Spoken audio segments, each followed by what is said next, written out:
Masih bersama saya Adini dan kembali kami sampaikan berita Padang hari ini.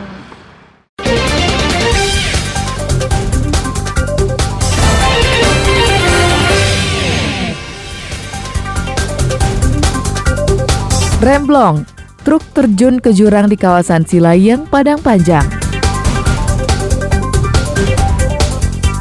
Warga Padang Selatan, Kota Padang, menggelar tradisi tolak bala agar terhindar dari bencana.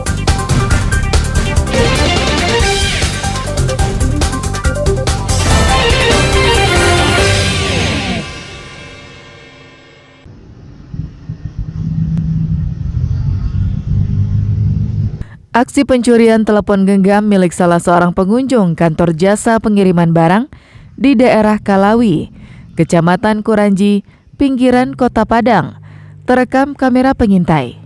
Terlihat pelaku yang berjumlah 2 orang mengambil sebuah telepon genggam yang tertinggal di dashboard sepeda motor yang terparkir. Berdasarkan hasil rekaman tersebut, tim Klewang Satreskrim Polresta Padang berhasil mengidentifikasi pelaku. Polisi pun melakukan pengejaran dan meringkus pelaku kurang dari 24 jam.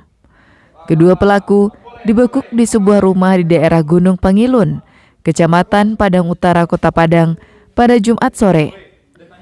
Tersangka yang bernama Gavin berprofesi sebagai mahasiswa di salah satu perguruan tinggi swasta di Kota Padang.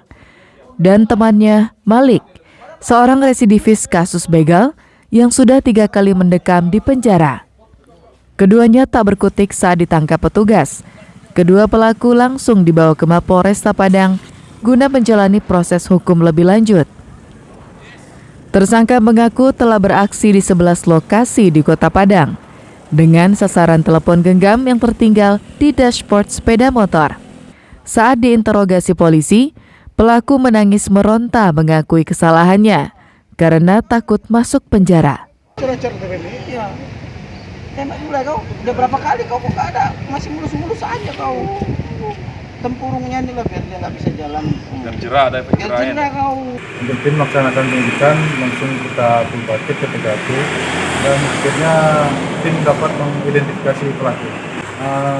Untuk 1 orang pelaku, kebetulan yang kita amankan 2 orang, jadi yang 1 merupakan residivis.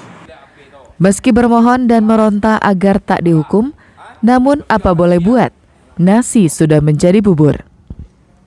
Kedua pelaku menginap gratis di Hotel Prodeo Mapolresta Padang dan dijerat dengan pasal 362 KUHP tentang pencurian dengan ancaman hukuman maksimal 5 tahun penjara. Alfi melaporkan dari Padang.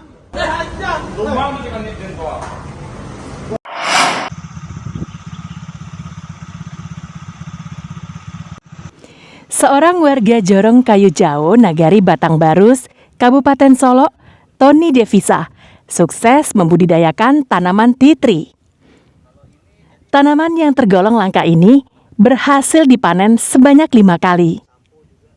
Tanaman tea tree yang bisa dimanfaatkan untuk berbagai produk herbal ini sudah dibudidayakannya sejak tahun 2018.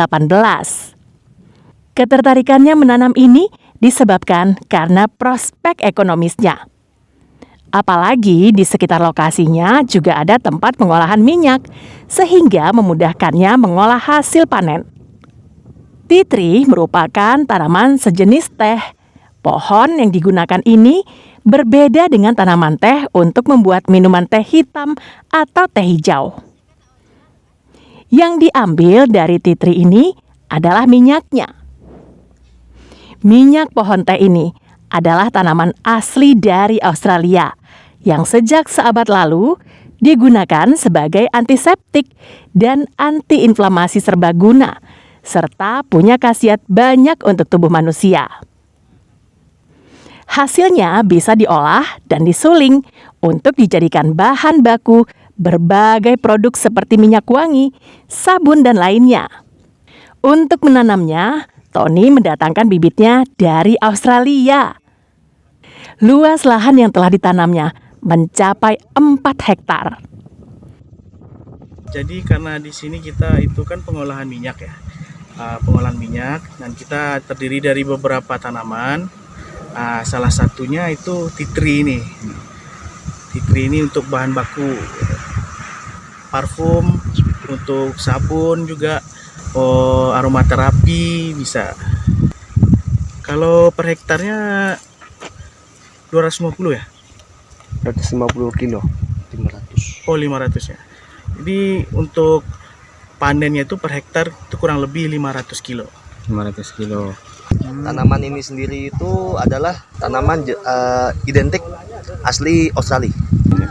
Kalau untuk kegunaan tanaman tea tree ini sendiri biasanya untuk perawatan kosmetik biasanya. Kemudian minyaknya itu bisa sebagai essential oil. Tony berharap tanaman tea tree ini dapat berkembang sehingga bisa juga dibudidayakan oleh masyarakat sekitar. Dari Solo, Gernadi melaporkan.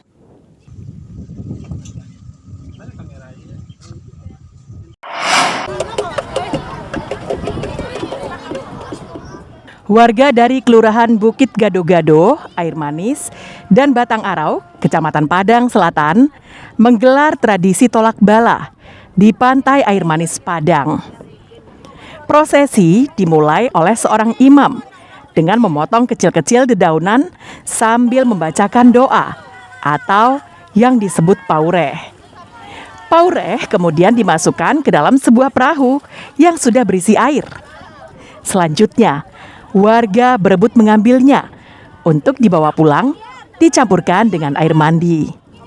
Ada juga yang menggunakan air itu untuk mencuci muka atau disiramkan ke tempat-tempat usaha mereka. Setelah itu, sejumlah warga bersama tokoh agama menggelar zikir bersama dan diakhiri dengan makan-makan. Tradisi tolak bala ini sudah turun-temurun digelar warga, meminta kepada Yang Kuasa agar mereka dijauhkan dari segala mara bahaya. Selain itu, warga juga bermohon agar usaha mereka juga lebih maju. Tolak bala ini digelar setiap hari Kamis, minggu akhir bulan Safar setiap tahunnya. Ini tradisi tulak bala yang turun-menurun diterima dari nenek moyang kita dari dulunya. Jadi setiap tahun pas di bulan Safar kita melaksanakan tulak bala di minggu yang terakhir. Kita yang membawa nasi masing-masing dia hadir di sini, langsung dia disedekahkan 1 bungkus per orang membawa nasi. Jadi kami mendoa bersama di sini. Tradisi sekali setahun ini menjadi daya tarik bagi wisatawan yang berkunjung ke Pantai Air Manis. Saya tertarik lihat tradisi ini, bagus kita semua tergantung pada Allah untuk melindungi kita dari musibah ya, disaster. Dan daripada yang saya lihat dulu, 4 tahun. Sudah 4 tahun. Sudah lihat banyak tradisi tapi belum seperti ini. Tradisi semacam ini di Kota Padang sudah jarang ditemukan. Hanya sebagian kecil warga yang masih menjalankan dan terus melestarikan kekayaan budaya ini. Robiham melaporkan dari Padang.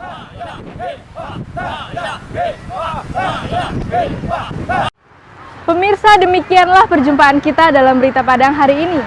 Saya Adini dan tim redaksi yang bertugas pamit undur diri. Selamat beraktivitas dan sampai jumpa.